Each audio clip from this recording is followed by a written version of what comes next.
কই আমি সান্ডা খাই মুরগির আন্ডা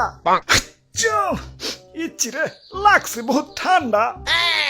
সৌদি আরবে কফিলের যন্ত্রণায় 1971 সালে আমার দাদা পরদাদারা সৌদি ছেড়ে বাংলাদেশ এসে বসবাস শুরু করছিল। থ্যাংক ইউ দাদু। দাদা যদি সৌদি না ছাড়তো এতদিনে তো কফিলের ছেলেবেলের পেটে চলে যাইতাম। সবুজ শ্যামল বাংলাদেশে খুব রিল্যাক্সে আছি। না আছে কফিলের যন্ত্রণা, না আছে মরুভূমির যন্ত্রণা। কি আনন্দ আকাশে বাতাসে।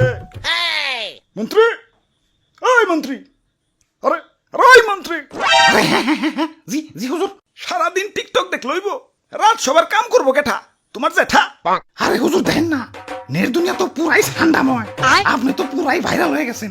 নেটে ঢুকলেই খালি আপনার ছবি। কি করো তাই নাকি? কিরে ফোন দিল কেনা? হ্যালো, কে? সময় টিভি ইন্টারভিউ দিতে হইব। বাহ ভালোই তো। আচ্ছা ঠিক আছে। আবার কেনা? হ্যালো, কে? নিউজ 420 কি? আপনার চ্যানেলও ইন্টারভিউ দিতে হইব? আচ্ছা আচ্ছা ঠিক আছে। হ্যালো, না না না, ইন্টারভিউ দিতে পারব না, ব্যস্ত আছি। ফোনের উপরে ফোন আইতাছে। ধুর, ভাইরাল হয়ে যন্ত্রণায় আছি। ফোনের পর ফোন। এই বাঙালি নিউজ রিপোর্টার কি খাইয়া দেয় কোনো কাম নাই। কেউ ভাইরাল হইলি হয়, ওরে নিয়ে নিউজ বানাইতে বানাইতে জগা খিচুড়ি বানাই দেয়। মানুষে পাত দিয়েও সারা পারে না, ওইটাও নিউজ হয়ে যায়। বাবাই খালি নিউজ রিপোর্টাররা না, ইউটিউবাররাও। তাই ভাইরাল হয়ে ভালোই লাগতাছে। নিজের পুরো মেগাস্টার ফিল হইতাছে। সাকিব খানরে ফোন দিয়ে ক বরবাদ টুতে যেন আমারে রাখে। আরে হুজুর, খবর কিছু রাখেন। বরবাদ টুতে আপনারা রাখবো, নিশ্চয় রাখবো। তো এই অ্যাক্টর হিসেবে না, খাবার টেবিলের খাবার হিসেবে। হ্যাঁ, দেশে ঠান্ডা ভাইরাল হওয়ার পর থেকে দেশের পাবলিকরাও আমাকে ধরে ধরে খাওয়া শুরু করছে। অনেকে তো ঠান্ডা ভেবে বেচারা ঘুষাবেও ছাড় দিতেছে না, ঘুষাবো খাইতেছে। কও কি সৌদির কফিল কি বাংলাদেশে বললো নাকি? হুজুর এই মাত্র খবর পাইলাম, সুলতান ডাইনে ঠান্ডা বিরিয়ানি চালু করছে। এতক্ষণে কাম হইছে, বংশ তো নির্বংশ হয়ে যাবে।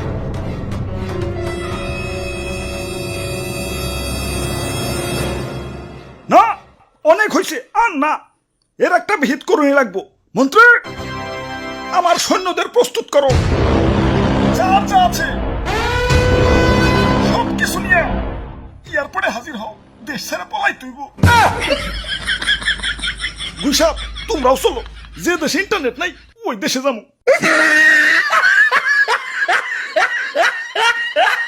দাদু, ওয়েদারটা সুন্দর না? পিকনিক করবার মন চাইতেছে। ওরে বাপুরে, আমি এর মধ্যে নাই। ইয়া গতবার আমাদের দিয়ে মুরগি চুরি করাইছিলে, ইয়া ধরা পইরা কি দৌড়ানি ডাই না খাইছি। এই বুঝা বয়সে আমি আর দৌড়ানি খাইতে চাই না। আরে দাদু, এত ব্যাকডেটেড হলে চলবো?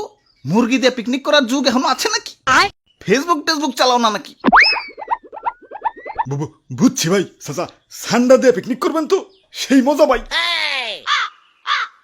কিন্তু সান্ডা পামু কোনে? সান্ডা তো মরুভূমিতে থাকে। এখন এই গরমে কি মরুভূমিতে যাবো নাকি? আরে দাদু, সান্ডা ধরতে আবার মরুভূমিতে যাওয়া লাগে নাকি? বাংলাদেশের জঙ্গলেই তো অভাব নাই। তাহলে তাহলে তাড়াতাড়ি চলেন ভাই, দেরি করুন যাবো না, আগে সান্ডা ধরে নিয়ে আসি। ইয়া কই, ইয়া দূর দূরান্ত তো কোনো সান্ডা দেখতাছি না। খারাপ, ওই দিকটা একটু দেখে আহি। ধুর, সান্ডার আন্ডাও তো খুঁজে পাইতেছি না। চলো দাদু, পোল্ট্রি দিয়ে পিকনিক করি গে। আরে দাদু, পাইছি ধরছি আলারে। আমি একা ধরে রাখবার পারতাছি না। দাদু তাড়াতাড়ি হো, তাড়াতাড়ি হো। আরে ভাই শক্ত করে ধরেন, সাইরেন না ভাই, সাইরেন না। ওরে বাপুরে, হাইট করে ধরো। দাদু তাড়াতাড়ি হো, তাড়াতাড়ি হো। শরীরে অনেক শক্তি, একা ধরে রাখবার পারতাছি না।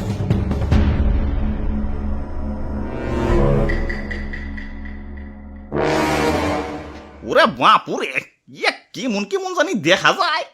ইয়া কুমির মনে হইতাছে না? আরে দাদু কি যে কও, কুমিরে তো ছোট নাকি? হ্যাঁ ঠিকই তো। ওরে বাপুরে, ইয়া কুমির তো ছোট না, কিন্তু কুমিরের বাচ্চা কইলাম ছোটই। কাম হইছে, কুমিরের বাচ্চা যখন আছে, আশেপাশে কুমিরের গার্জেনও আছে। বাবু, গার্জেনটা কিছু করো না, ললিপপ কিনে দিন, আমি যাই। গার্জেন হার আগে এইটা বলি। ভাই গার্জেন আহে পড়ছে।